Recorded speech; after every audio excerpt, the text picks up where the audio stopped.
কুমিল্লায় এই যে বুলেট বৈরাগীর হত্যা মামলা সংক্রান্তে র্যাব 5 জন আসামিকে গ্রেপ্তার করে এর মধ্যে 5 জনকেই বিজ্ঞ আদালতে প্রডিউস করা হয়।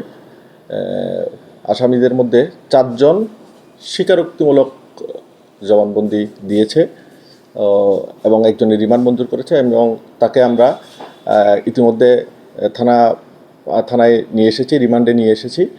তো এখানে এই হত্যাকাণ্ডের বিষয়ে আমরা সর্বোচ্চ যাতে মানে ন্যায় বিচার নিশ্চিত করা হয় এই বিষয়ে আমরা কাজ করে যাচ্ছি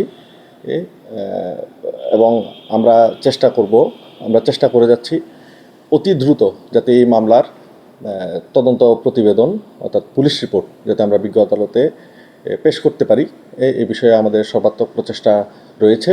আপনারা ইতিমধ্যে শুনছেন 4 জন আসামি বিজ্ঞ আদালতে 164 ধারায় জবানবন্দি প্রদান করেছে।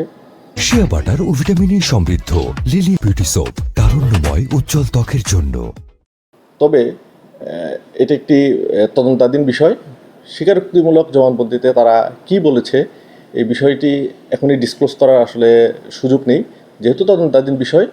তদন্ত সাপেক্ষে পুলিশ রিপোর্ট দেওয়ার পরে আমরা এই বিষয়টা আপনাদেরকে ক্লারিফাই করব।